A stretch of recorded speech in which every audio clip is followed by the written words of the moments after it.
In this video, I'm going to share with you guys 4 tricks that will instantly improve your memory. Whether you're trying to learn a new language, study for a test, or you just want better memory, these 4 things will greatly speed up your learning and memory. You're also going to learn a bit of Chinese as well, as I'm currently in China and have been in China for the past 2 months, learning to speak the language. And this is where I've kind of came up with all of these strategies as I was really struggling. Chinese is a very difficult language to learn, but with these 4 strategies, it has made it actually very easy. And I've been able to have simple conversations in just a few weeks. The first thing I'm going to share with you can be used to instantly improve your memory. So if you have a test coming up like tomorrow, you can use this and it will help you a lot. It can also be used for long-term memory, learning things like language. So it can be used on both ends of the spectrum. Now, if you touched a hot stove once in your life, that's all you ever have to do. You'll only ever have to touch a hot stove once for it to be forever burned, no pun intended, but forever to be burned into your memory. One time is all you need, right? So why is that? It's because it's attached to pain, all right? You feel the pain.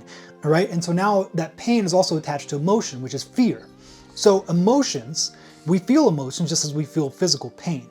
So you've attached it to a feeling, to an emotion. And so you will forever remember it. Now, when you're just learning something and you try to just cram it into your head and there's no emotion attached to it, it's not going to stick in your long-term memory. It may stick in your working memory, it may stick in your short-term memory, but it will not stick in your long-term memory. And so the way to make something stick is by attaching emotion to it. Now, this doesn't have to be pain, all right? You don't have to give yourself trauma every time you're trying to remember something for a test, but you do want to attach some sort of emotion to it. Now, I'll give you an example of how I did this with Chinese. So, for example, the word daughter in Chinese is nuar. I was having trouble remembering this. Every time I was trying to say daughter or my daughter, I kept forgetting it. I kept kind of mixing it up with son, which is artsa. And the way I remember this, I came up with a story that had emotion attached to it. So here's an example that's so nuar. I remembered, okay, you know what? R in Chinese also means 2. When my daughter was born, I remember before she was born, I remember going to see like the ultrasound, and before we knew what her gender was going to be, so we didn't know if we were having a boy or a girl, I remember the nurse asking me, do you want to know the gender? I said, yes. And she said, okay, look at the screen. You see those 2 lines on the screen? I said, yes. She said, okay, that's a girl. So I remember that 2 lines on the screen means I'm having a girl. And so in Chinese, 2 is R. And then I thought of the word new as a new baby, my first child's new. And then so I just thought, well, nuar. Nuar means daughter. I never forgot the word daughter again after that. And you see how I took a story with emotion, added connections. R in Chinese means 2. The baby is new, R.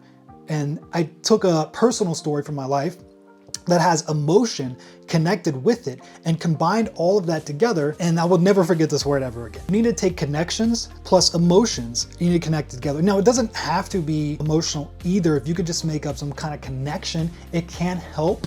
But if you add emotion, it will make it a lot better. So for example, in Chinese, to buy means my. And so one way I remembered this was that if you buy something, you say it's mine, right? If you have a car, you say that's my car. But I would still forget it. Sometimes I would pronounce it like nay because I would remember like, oh, it starts mine or mine. So it's a lot better if you can attach emotion to it, but you can also just make connections and make up a story, and that will help you as well. And now the other thing that you want to do with this is spatial repetition. So there's been many studies done that have shown the benefits of spatial repetition. So one example that I will give you, okay, so let's say you have 2 people, person A and person B, and then person A says, I want to learn how to say the word daughter in Chinese. And so they say, they told that's nuar. And they say, okay, and let me repeat that to myself 10 times so I don't forget. Okay, nuar. And they say that 10 times. And then you have person B who hears the word nuar and he only hears it and remembers it once. Okay, nuar. But tomorrow he decides to test himself again, and he wakes up and he says, do I remember the word for daughter?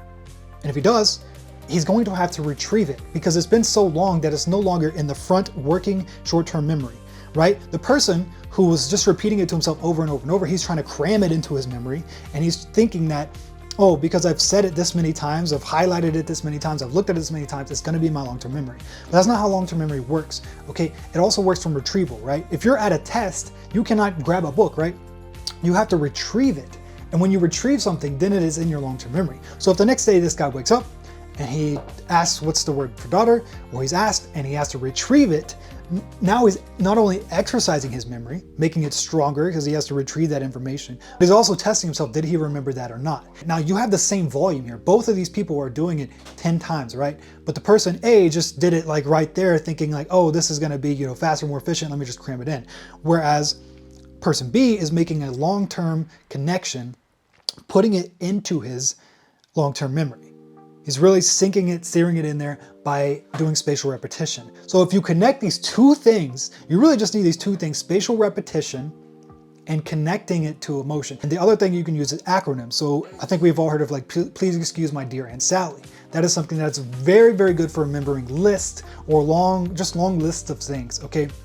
So if you have a concept you're trying to remember, or just like one single thing that either a concept, so a big, like a group of a bunch of things working together, or you have one thing you're trying to learn, that's when you want to take stories and emotions and connections and put them all together. Now, spatial repetition should be used for everything throughout the course of your learning. But if it comes to like big, long lists, it's kind of take a long time to like make a story and emotion for everything. So what's best to do in that case, like let's say you're learning anatomy and you have to learn like all the bones in the feet or all the bones in the human body, it's better to break that down. Like let's say you want to learn the bones in the feet, you make an acronym for that. So take the beginning letter of all the bones in the feet, and then you just make some kind of acronym or story for that. Now, the last bonus tip I'm going to give you is we hold a lot of stuff in our heads, right? Every day we're being tossed information, and our brain has to process that and decide what's important and what's not. And a lot of times when we want to remember something, we just put it in our brain. So if we have an appointment tomorrow, we just say, oh, I have an appointment at 2 o'clock tomorrow, I remember that.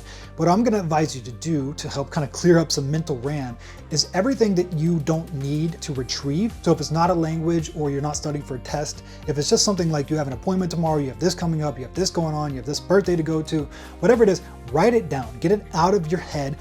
Just brain dump onto a piece of paper all the things that you don't need to put into your long-term memory, doesn't need to be there, put it onto a piece of paper, and this will help clear up some mental RAM, so that way when you are studying, when you are learning, you've just cleared up a lot of mental RAM, okay?